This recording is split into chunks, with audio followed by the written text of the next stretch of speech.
morning, boys and girls. It's Sunday after Christmas. I hope that everybody had a wonderful Christmas. It was neat to finally finish up our stories of going to Bethlehem.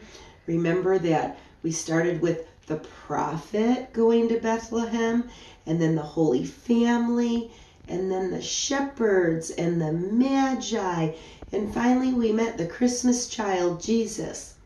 I'm going to do one more Christmas story, and then we'll start talking about Jesus's life.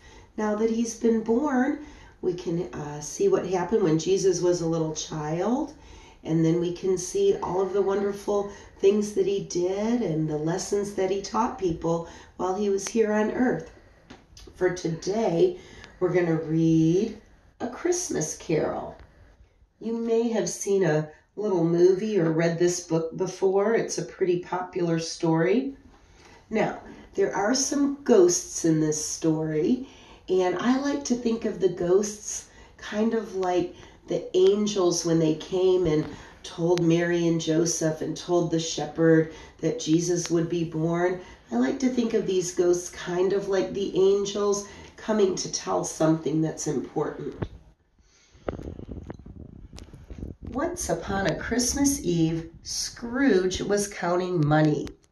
Ebenezer Scrooge, a greedy, grasping, gruesome old man, so cold inside his face looked frozen.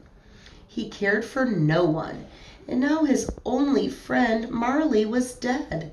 No one cared for him. His clerk, Bob Cratchit, shivered in their icy office. "May we light a fire, sir?" "Certainly not," said Scrooge. Two gentlemen came by collecting money for the poor. "Let them starve," Scrooge sneered. Then a red-nosed carol singer tried his luck. "Be off with you," snapped Scrooge. "Merry Christmas," said Bob Cratchit as they left that night. "Bah, humbug," said Scrooge. Scrooge was heading for bed when every bell in his house started to ring. "Who's there?" asked Scrooge in a quavery voice. "Scrooge," came the ghostly reply. "Scrooge." "Marley," said Scrooge, "is that you?" "Change your ways or pay the consequences," warned Marley's ghost.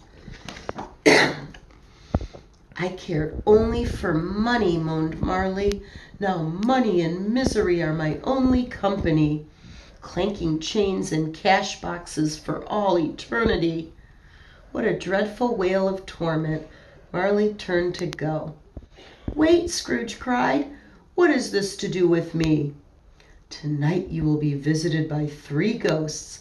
Listen to them, and you may save yourself." "What nonsense," said Scrooge. On the stroke of 1, Scrooge woke to see a spirit staring at him. "Who are you?" Scrooge stuttered through chattering teeth.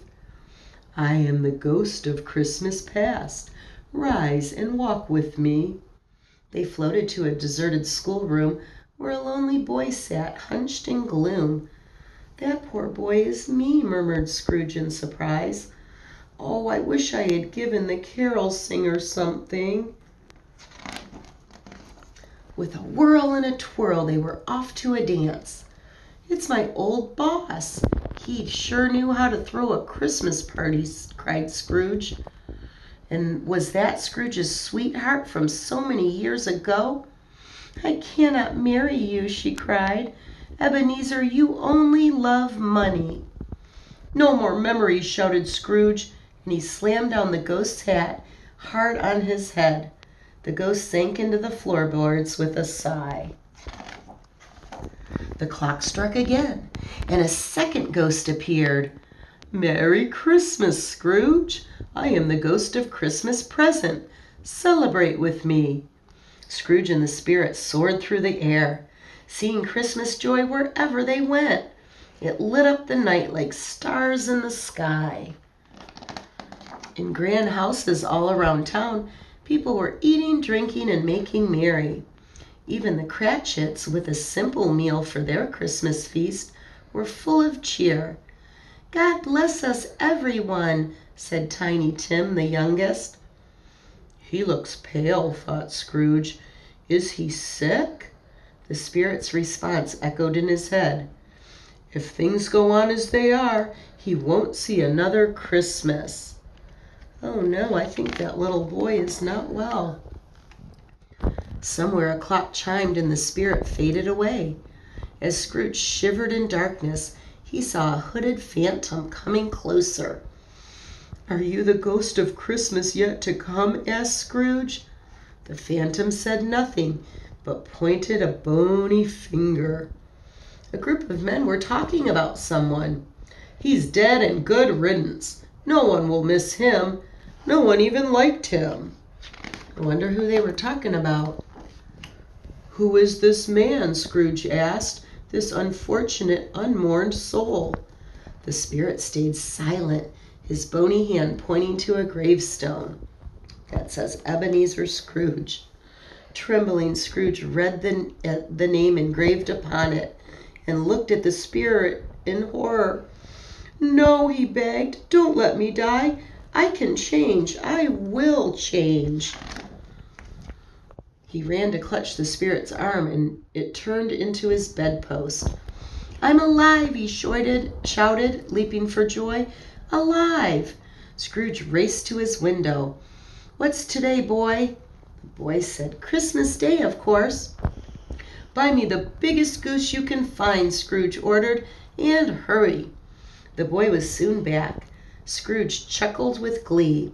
I'll send it to the Cratchits. What a surprise they'll have.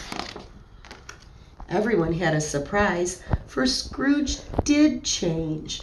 What was more, from that day on, he kept Christmas in his heart all year round. Lovely day, Ebenezer. Hello, Tim. A lovely day indeed.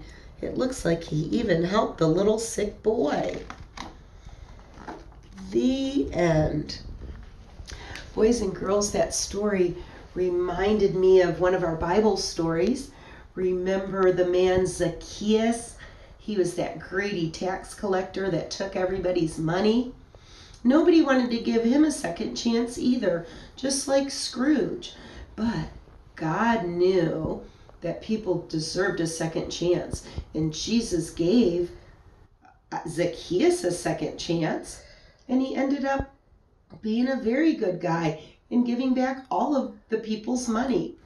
And I think Scrooge learned that things aren't important. Money's not important.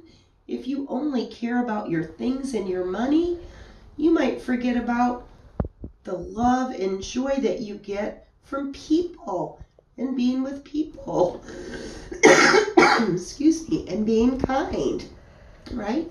So we always want to live like Jesus did and be kind to others and share everything that we have. That's what's going to make us really happy for Christmas and for all times throughout the year. Boys and girls, I hope you have a happy new year, and I'll see you next week. We'll start talking about Jesus.